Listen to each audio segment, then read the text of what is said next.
Hey, you guys, welcome to another episode of They Say Using Discernment.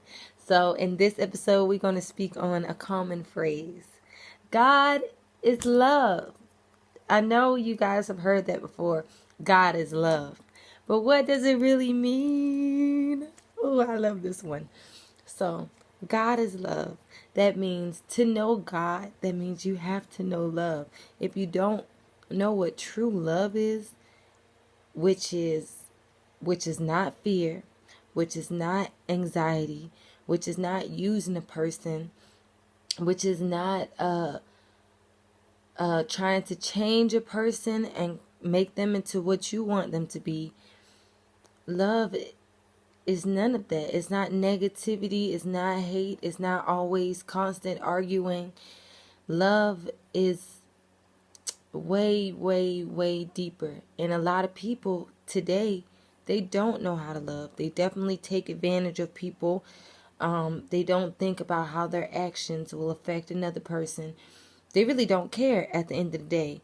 So if you don't care, if you see a lot of things going on and you do nothing about it, or you don't like to change, then you don't know love, because God is love.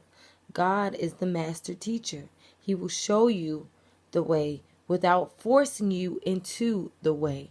You know, he's going to, when you come to a fork in the road and you have to decide whether you should go left or right, he's going to present all the facts to you. If you go left, this is what's going to happen. If you go right, this is what's going to happen.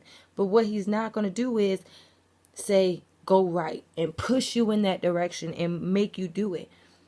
He gives you the decision to decide what you want to do. That's free will. And that's love. You know, love allows you to learn from your own mistakes without constantly reminding you of those mistakes that you made. Yes, we all have made mistakes in our lives, but God does not send us constant reminders of those mistakes. Once we learn our lesson and we've elevated higher and we moved on, yes, He may put a test in front of you to say, did you learn your lesson, just to see if you haven't learned. But He's not going to nag you like a normal person would and remind you of your wrongs 24/7. If you made it past that, then life goes on. Life goes on every single day. You don't wake up in the same situation that you were last week unless you decide to sit in the same circumstances. You feel me? God is love. Like, if He gives you a gift, there are no strings attached. He gives you a gift. It's an amazing gift, something that you freaking love and that you can't believe was given to you with no strings attached. He's not going to make you do this for it. He's not going to make you feel bad for getting the gift. But if the opposite, the devil, or if he gives you a gift, he going to make you do something. I'll give you something, but first you got to shave the side of your head. I'll give you this, but first you got to put your morals and your values on the back burner. I'll give you this, but you have to make a decision. Do you want to do something that's harmful to others and harmful to yourself and get this reward? Or you could follow the Most High and get exactly what you want with no strings attached. God is love. He's not going to give you an ultimatum and say you have to do this or else. And that being said, if you don't know how to love yourself, then you can never love somebody else, which means you can't love another person if you don't know and love God. That just makes sense in my brain. If nobody, and that's the problem with a lot of people. A lot of people are depressed. A lot of people are living in turmoil, living their life in a rut, which means they're doing the same thing over and over and over again, and they're getting the same results over and over and over again. And so that just means it's time to change and try something different. God is change. He will always show you another way where you're able to get yourself out of the situation that you got yourself in. You are a creator. So if God is a creator, that means he will give you the tools, or he will show you ways to create a better way, rather than dwelling in negativity and staying the same. God is elevation. He is knowledge. He is life. So anything that is opposite of these things, then you just know that is not from the Creator, the Most High, God. So with this one, they say God is love.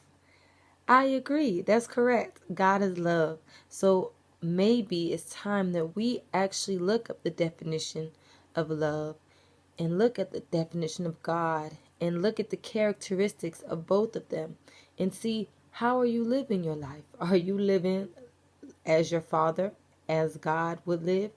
Or are you not showing as much love as you need to your people? Are you living in love and light, or are you not? See you next time. Oh yeah, side note, love is the highest vibration. So that means God, love, is higher than everything else. Higher than hate, higher than fear. So why would I let these other frequencies dictate my life when I know that everything else could be banished through love? Somebody walk up the street and start cursing at you and yelling in your face. If you look at them and be like, I love you too, my brother, I hope you have a wonderful day, how can they react to that? With more curses? Or you think they're going to stop and really think about, like, whoa, what am I saying to this person?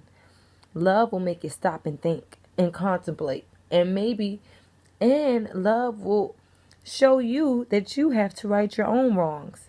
That love will make you feel, maybe I shouldn't have did that to that person. Love affects your subconscious. Also, another thing I thought about when I was making this, term oil, the word. Term, what is a term? A word or phrase used to describe a thing or to express a concept, a fixed or limited position for something. So, term, oil. Oil, what is oil?